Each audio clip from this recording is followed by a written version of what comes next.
What lurks within the dark past of Vermont? Does the past leave behind residual or intelligent spirits? Or can there be things more darker than what we can see or feel? I'm Tessa Baker, and this is Haunted Vermont.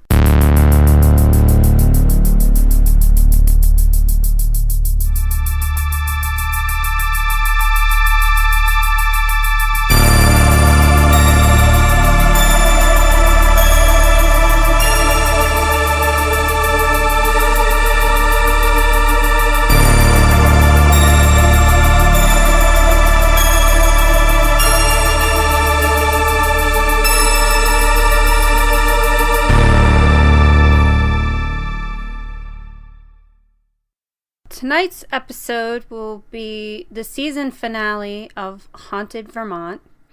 The topic of discussion tonight is the Eddy Brothers. A little bit of biography on the brothers. The brothers were sons of Zephaniah Eddy and his wife Julia McCombs, natives of Vermont. It was claimed that their family could be traced back to the Salem witch trials and that they had a long history of psychic ability. Growing up on a small farm near Chittenden, Vermont, both brothers claimed to have exhibited strong psychic abilities from an early age. Both the sons took up mediumship and held séances. They claimed to perform ectoplasm materializations and communicate with spirit guides. William would work in a séance cabinet on occasion, and his brother Horatio would sit outside on a cloth screen where they would claim spirits would play musical instruments behind the screen. In 1870, William and Horatio were living with their widowed mother Julia in Chittenden. There, the Eddy family opened a small inn called the Green Tavern. In addition to lodging travelers, the Green Tavern was also the spot of regularly scheduled seances that the brothers put on for visitors from around the world. A typical seance of the Eddy brothers would have the audience gathered in a circle room in the tavern. One of the brothers would enter a special spirit box at the front of the room, essentially just a small room with a chair in it, and lapse into a deep trance, at which point the show would start. It was alleged that the instruments would start playing on their own, various noises could be heard, and strange lights would be seen. According to the newspaper and spiritualist accounts of 1874, some very strange things were happening on a small Vermont farm near the town of Chittenden. Allegedly, all manner of bizarre phenomenon was said to be taking place in the home of William and Horatio Eddy, two middle-aged, illiterate brothers and their sister Mary. The Eddys lived in an unkept two-story building that was reported to be infested with supernatural beings of such numbers that had never been reported before or since. The events at the farm were said to be so powerful and so strange that the people came from all over the world to witness them. Spiritualists began calling Chittenden the spirit capital of the universe.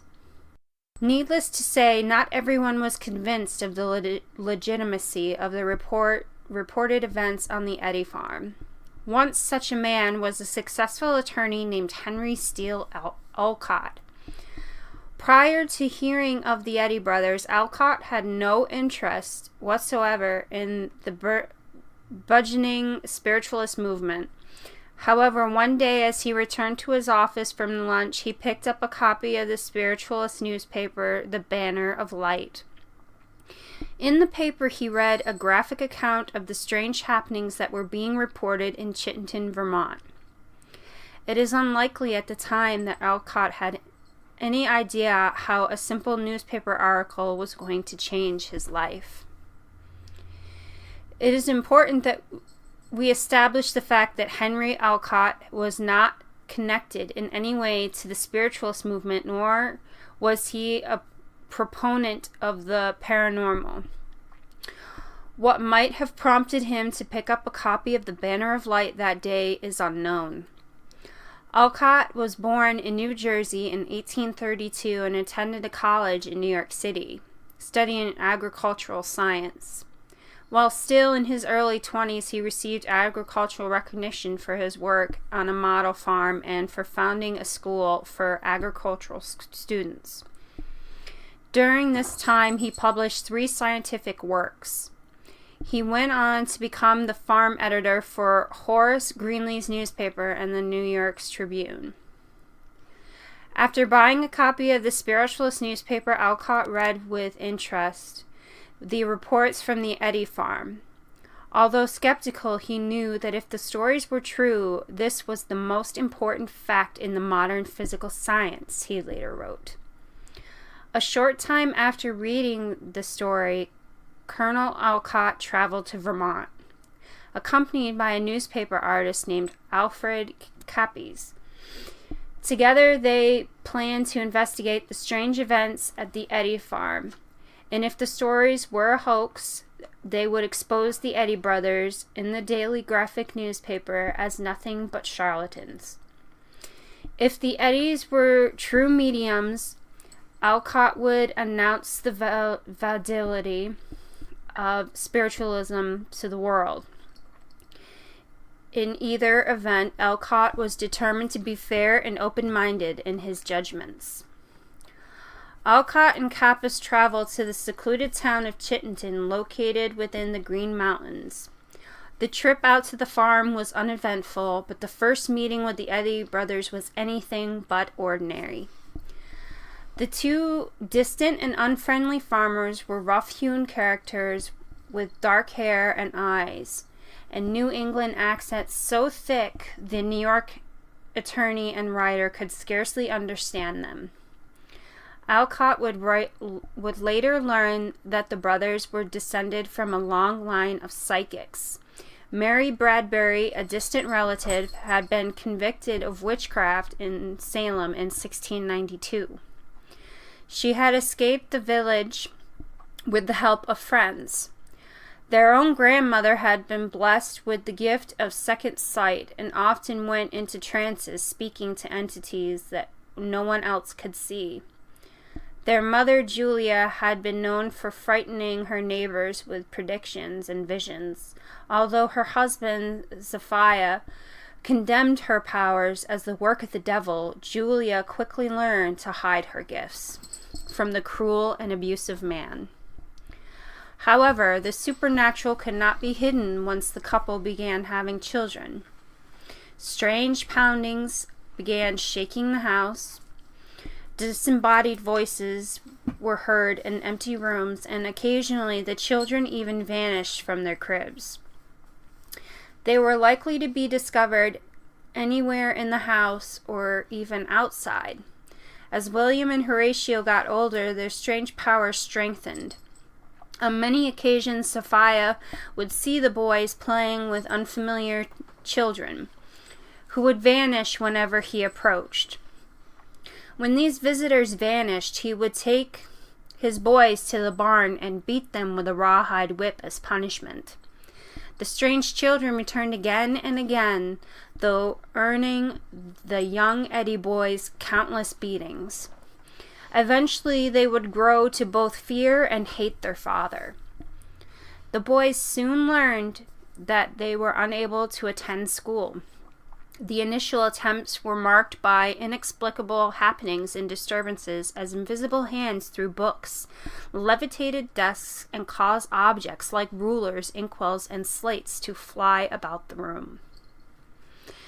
Zephiah tried everything he could to stop the disturbances, although this mostly consisted of him beating and abusing the youngsters. The strange events continued, though. When he realized that he couldn't stop the weird antics, he grew furious. Each time the boys fell into a trance, he would berate and verbally abuse them. He would try to rouse them by pinching and slapping them until they were black and blue. Once on the advice of a sympathetic Christian friend, he doused the boys with boiling water. When this didn't work, he also allowed his friend to drop a red-hot coal into William's hand. He had hoped to exorcise his devils. The boy never awakened from his trance, but he bore a scar on his palm for the rest of his life. On occasion, though, the spirits would attempt to defend the boys, appearing in front of Zephiah and scaring him from the house. Needless to say, these eerie and frustrating happenings were more than the man could stand. So trying of the boys, but realizing their money-making potential, he sold the Eddy brothers to a traveling showman, who for the next 14 years took them all over America, Canada, and Europe. As part of the performance, he would challenge audience members to try to awaken the boys from their trances.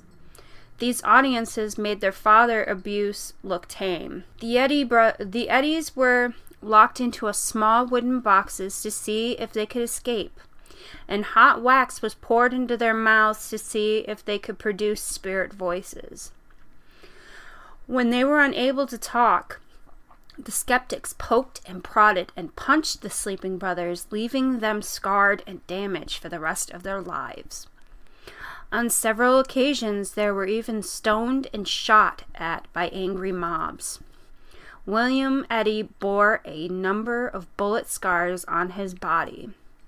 According to the writer John Mason, they were mobbed in Lynn, Massachusetts, and stoned in South Danvers. On a second trip to Danvers, they were shot at. They were ridden on the rail out of Cleveland and barely escaped a coat of tar and feathers. Only after their father died were the boys able to return home.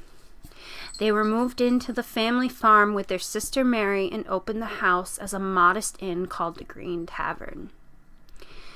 These things were all learned later. On his arrival, Olcott was only able to gain the first impression of the belligerent and unfriendly men. They were certainly not the deceitful con men he had expected. So what were they? On Olcott's first day at the farm, he was a witness to the outdoor séance. In the bright moonlight of the warm summer evening, a group of 10 participants traveled down a path into the deep ravine. They assembled in front of a natural cave formed by 2 large stones that had collapsed atop one another, forming an arch. Olcott later learned that it was called Honto's Cave in honor of the Native American spirit who often appeared there. Olcott suspiciously investigated the cave, but that no exit could be found at the back of the rocks. He determined that there was no way that anyone could slip in or out of the cave without being seen. Horatio Eddy acted as the medium for the séance. He sat on a camp stool under the arch and then was draped in a makeshift spirit cabinet, formed by shawls and branches that had been cut from small saplings. As Horatio rested there, a gigantic man dressed as a Native American emerged from the darkness of the cave. While the medium addressed the spirit, someone cried out and pointed up toward the top of the cave. Standing there, silhouetted against the moon, was another gigantic Indian. To the right, another spectral female had materialized on the ledge. In all, 10 such figures appeared during the séance. The last, the spirit of William White, the late editor of the Spiritualist newspaper, emerged from within Horatio's cabinet. He was dressed in a black suit and white shirt, and was supposedly recognizable to someone who had read the newspaper and recognized his picture from it. He vanished at the same time the others did. Moments later, Horatio appeared from the cabinet and signaled the séance was at an end. After the bizarre display was over, Olcott and Capps carefully searched the cave and the surrounding area for footprints in the soft earth. They found no trace that anyone had been there. Olcott found the séance to be convincing, but was sure that he would be able to more than easily detect a fraud within the controlled setting of the Eddy house. He and Capes thoroughly examined the large circle room, which was located on the second floor of the farmhouse. He drew maps, charts, and diagrams and took numerous measurements, sure that he would find false panels, secret doors, or hidden passages. However, he found nothing out of the ordinary. He was determined not to give up, though he convinced the newspaper to hire men to come to Chittenden and to examine the place using carpenters and engineers as consultants. Another thorough search was conducted. The experts found nothing strange. After this, Olcott and Capes were finally convinced that the walls and the floors were as solid as they seemed. Because of this, what Olcott witnessed during the nights that followed became even stranger. Each séance was basically the same.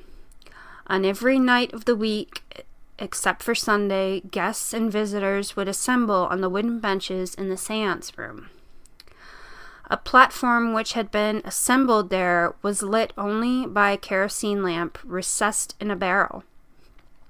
William Eddy, who acted as the primary medium, mounted the platform and entered a small cabinet. A few moments later, soft voices began to whisper in the distance. Often it would be singing accompanied by spectral music. Musical instruments came to life and soared above the heads of the audience members. Disembodied hands appeared, waving and touching the spectators, and odd lights and unexplained noises appeared and filled the air. Then the first spirit form emerged from the cabinet. They came one at a time or all in groups, numbering as many as 20 to 30 in the evening. Some were completely visible and seemed solid. Others were transparent and ethereal.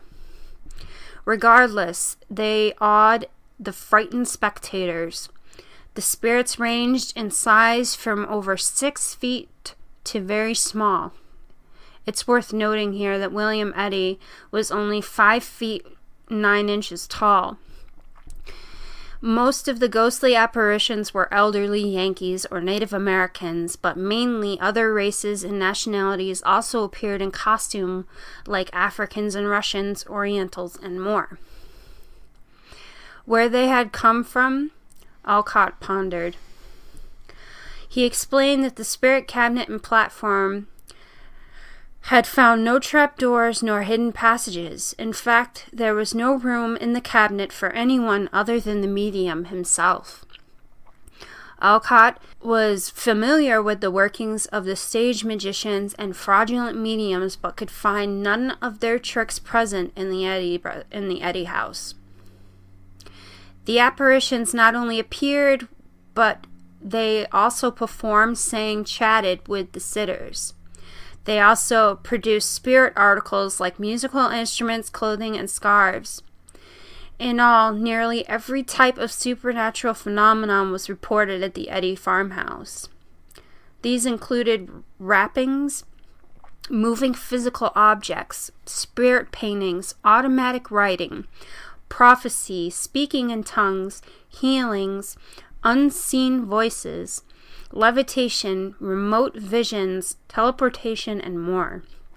And of course, the full-bodied manifestations, of which Olcott observed more than 400 during the week he visited the house. He concluded that a show like that which he had seen would have required an entire company of actors and several trunks of costumes here. Yet Olcott's inspection of the premises revealed no place to hide either actors or props. The idea of stage actors was further dispelled by the convincing manner of the spirits. One woman spoke in Russian to the alleged spirit of her deceased husband.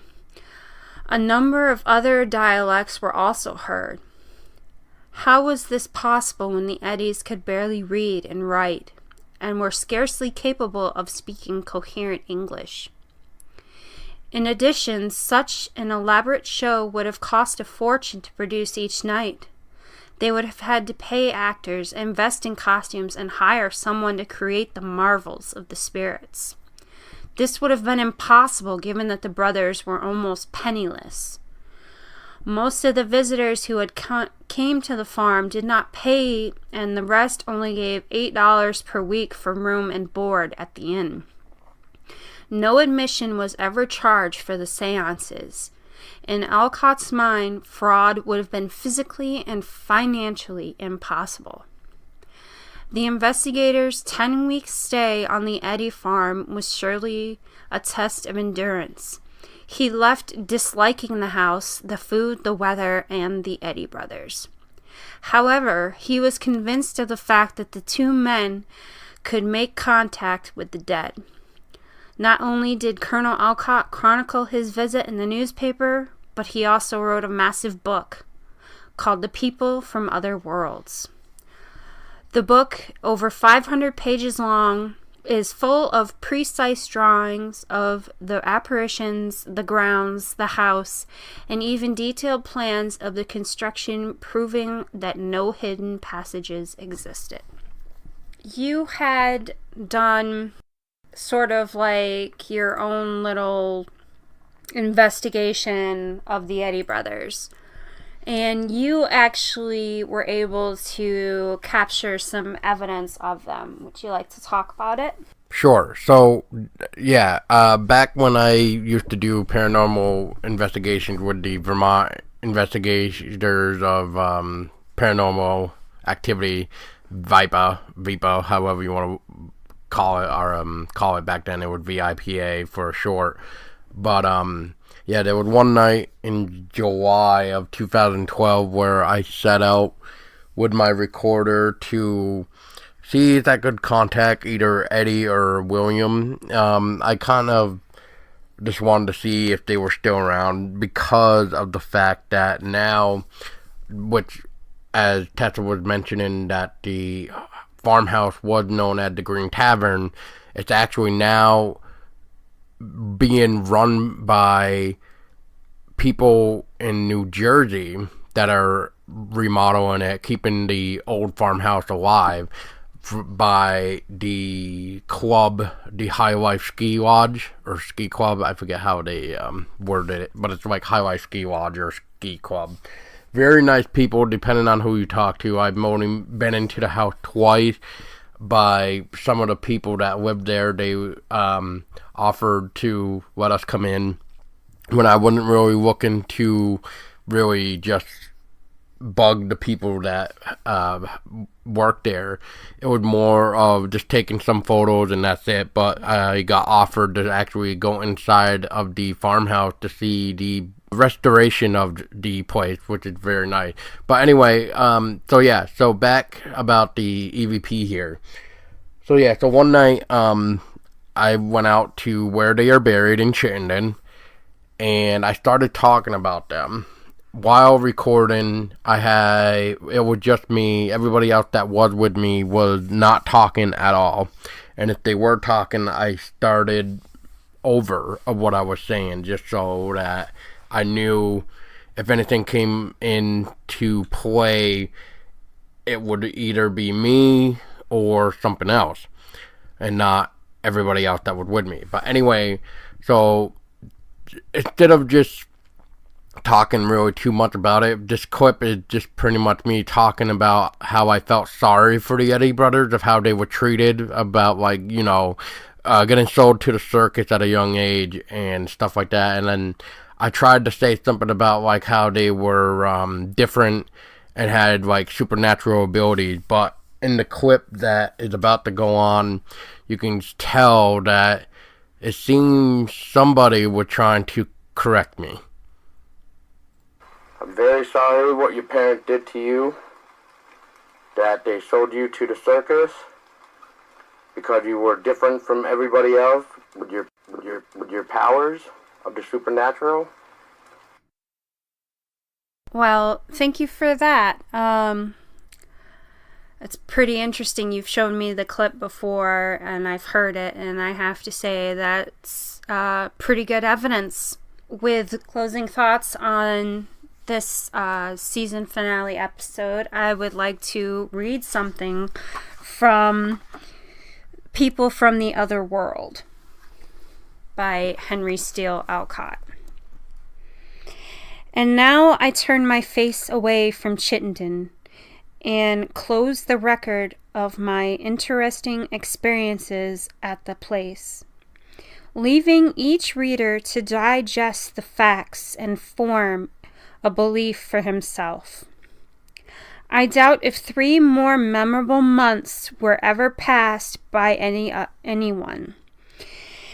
And in future years, I shall never be able to recall the secluded farmhouse and its ghostly memories without thinking of Todd Hood's verse. And over all there hung a shade of fear, a sense of mystery the spirit daunted, and said as plain as whisper in the ear, "The place is haunted." Thank you guys very much for listening. Hope you guys enjoyed the season finale of Haunted Vermont. Let us know how we did and if we should keep going.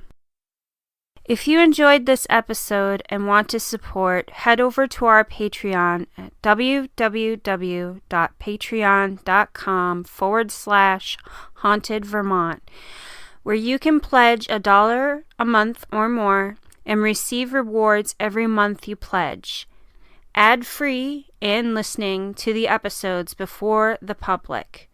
Pledging more grants you access to the show where you can share your own stories and experiences on future episodes.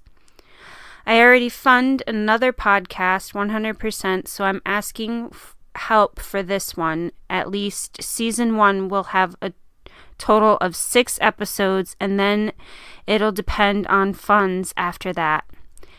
Thank you for listening.